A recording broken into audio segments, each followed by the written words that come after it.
Bonjour à tous les passionnés du ballon rond et bienvenue sur Planète Foot Actu. On commence notre tour de l'actualité en Afrique du Nord où un vent de critiques violentes souffle sur l'équipe nationale d'Algérie, nommée en février 2024 pour succéder à l'emblématique Djamel Belmadi. Le sélectionneur Vladimir Petković est aujourd'hui au cœur de la tourmente, 18 mois après sa prise de fonction, et malgré des résultats comptables corrects lors de la dernière trêve internationale, une victoire 3-1 contre le Botswana et un nul 0-0 face à la Guinée, le jeu proposé par les Fennecs ne convainc absolument pas. Pire, il inquiète profondément les supporters et la presse locale. La manière est pointée du doigt, le cœur ne semble plus y être. Et la Gazette du Fennec, un média très suivi, tire à boulet rouge. Si l'Algérie est bien qualifiée pour la CAN 2025 et en bonne voie pour le Mondial 2026, la prestation des coéquipiers de Riyad Mahrez est jugée frustrante, voire pessimiste. Les critiques glissaient sur Petković tant que les objectifs étaient atteints, mais aujourd'hui son immunité semble avoir volé en éclats. On lui reproche une absence totale de projet de jeu après 1 an et demi de mandat.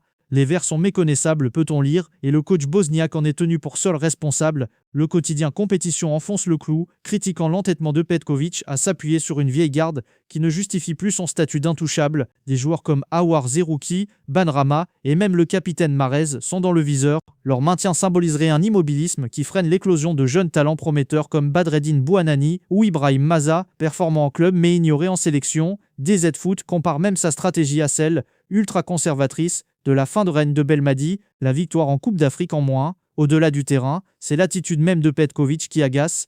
On lui reproche une communication froide, des conférences de presse qui lassent et un manque de lien avec la ferveur populaire algérienne. Si une source interne assure que le vestiaire reste soudé, la pression est immense sur les épaules du sélectionneur de 62 ans. Les prochains rassemblements seront décisifs et la CAN 2025 s'annonce comme son grand oral. Un échec pourrait lui être fatal. Direction l'Angleterre et les bords de la Mersey, où l'entraîneur de Liverpool, Arne Slot, fait face à un véritable casse-tête de luxe. Après un mercato estival historique où le club a dépensé près de 500 millions d'euros, l'attaque des Reds est absolument terrifiante. Pour compenser les départs et le drame autour de Diogo Jota, Liverpool a recruté Florian Wirtz, Alexander Isak pour 150 millions et Hugo Ekitike pour 95 millions. Le jeune français Ekitike qui a démarré la saison en trombe, positionné en pointe, aux côtés des indéboulonnables Salah et Wirtz, il a déjà inscrit 3 buts et délivré une passe décisive en 4 matchs. Une intégration parfaite pour celui qui sortait d'une saison monstrueuse à Francfort. Mais voilà, la star suédoise Alexander Isak est désormais apte à jouer. Et la question brûle toutes les lèvres, qui doit débuter? Isak, qui a forcé son transfert en séchant la préparation avec Newcastle, manque cruellement de rythme. Il n'a joué que quelques minutes avec la Suède récemment. Le sélectionneur suédois a été clair, il n'est pas prêt pour 90 minutes. La logique voudrait donc que Ekitike poursuive sur sa lancée face à Burnley ce week-end et qu'Isak entre en jeu pour 20 ou 30 minutes. Arne Slot a d'ailleurs tenu à avertir les fans. Il ne prendra aucun risque avec la condition physique de son attaquant à 150 millions. Nous ne l'avons pas recruté pour les 2 prochaines semaines, mais pour 6 ans, a-t-il déclaré, remerciant au passage le sélectionneur suédois pour sa gestion prudente. Cependant, un autre argument émerge. Le calendrier de Liverpool s'annonce dantesque après Burnley, avec des chocs contre l'Atlético, Everton ou encore Manchester United. Le match contre le 14e de Premier League ne serait-il pas l'occasion idéale pour lancer Isak dans le grand bain? Le débat est ouvert et la concurrence s'annonce féroce. Hugo Ekitike s'est dit prêt à relever le défi. Le problème pour l'instant est celui du coach, un problème que beaucoup d'entraîneurs aimeraient avoir. On file en Espagne, où l'ambiance électrique dans le vestiaire du FC Barcelone, malgré un début de saison correct sur le plan comptable, des fissures apparaissent. L'entraîneur Hansi Flick a lui-même mis le feu aux poudres après un match nul, en déclarant que le plus important est qu'il n'y ait pas d'ego, car cela nuit au succès de l'équipe. Une sortie qui a fait réagir la jeune star Lamine Yamal visiblement visée, qui a répondu que le problème n'avait rien à voir avec les égos, mais selon la célèbre émission El Chiringuito, le problème d'ego aurait bien un nom, Lamine Yamal, et ce n'est que la partie visible de l'iceberg. Le vestiaire serait une véritable poudrière. Des révélations du journal AS confirment des tensions palpables, notamment entre 2 joueurs autrefois très proches, Gavi et Fermi Lopez. Un premier incident violent a eu lieu lors d'un entraînement pendant la tournée en Asie, où un choc entre les 2 hommes a laissé Fermi au sol. L'incident a été mis sur le compte de l'intensité, mais quelques jours plus tard, de retour à Barcelone, la tension est montée d'un cran. Les 2 joueurs se sont de nouveau accrochés, échangeant des insultes. Leurs coéquipiers ont dû intervenir pour éviter que la situation ne dégénère en bagarre. Hansi Flick a dû jouer les pompiers de service,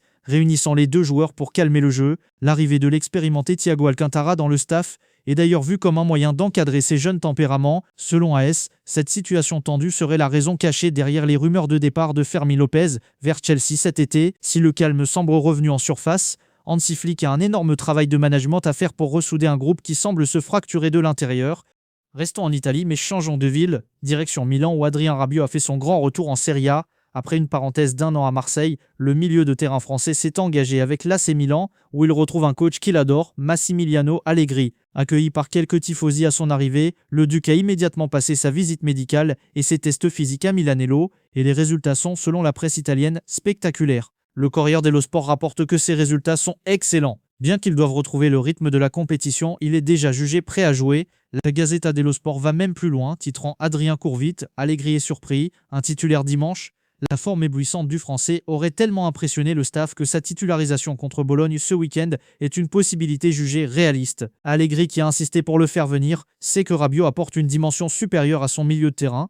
Le Français est décrit comme le soleil de midi, qui illumine tout à 360 degrés, même s'il n'a que quelques entraînements dans les jambes avec ses nouveaux coéquipiers. Son professionnalisme et son envie de se lancer à fond dans cette nouvelle aventure pourraient convaincre Allegri de le lancer immédiatement. Sans même avoir touché un ballon en match officiel, Adrien Rabiot a déjà conquis tout son monde à Milan. Un départ sur les chapeaux de roue.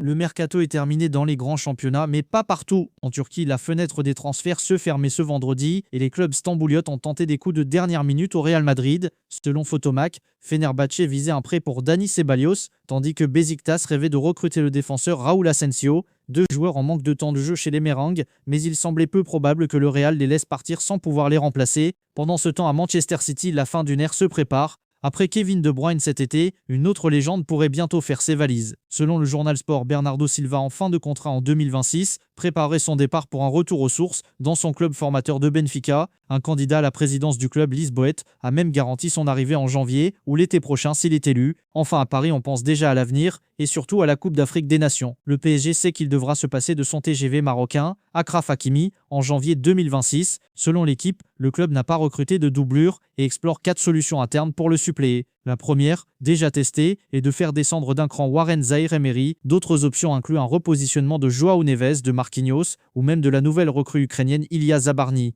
Luis Enrique devra faire des choix stratégiques pour pallier l'absence de l'un de ses meilleurs éléments. On termine avec une information institutionnelle mais qui a son importance. L'UEFA a annoncé un changement majeur pour la Ligue des Champions qui débute la semaine prochaine. Face à des calendriers de plus en plus chargés et des risques de blessures accrues, l'instance européenne a décidé d'assouplir son règlement. Jusqu'à présent, seuls les gardiens de but pouvaient être remplacés sur les listes en cas de blessure ou de maladie de longue durée. Désormais, cette règle s'étend aux joueurs de champ. Le comité exécutif de l'UEFA a approuvé un amendement autorisant le remplacement temporaire d'un joueur de champ jusqu'à la 6e journée de la phase de championnat. Cette décision vise à garantir que les listes d'effectifs ne soient pas réduites injustement et à protéger les joueurs d'une charge de travail excessive. C'est une nouvelle qui devrait soulager de nombreux clubs qui, chaque année, doivent faire des choix cornéliens et écarter des joueurs de leur liste, comme ce fut le cas cette saison pour Mathys Tel à Tottenham ou Gabriel Jesus à Arsenal. Une petite révolution pour s'adapter aux exigences du football moderne. Et voilà, c'est tout pour ce tour complet de l'actualité bouillante du football. N'oubliez pas de laisser un pouce bleu si la vidéo vous a plu, de la partager et surtout de vous abonner à Planète Foot Actu pour ne rien manquer des prochaines infos.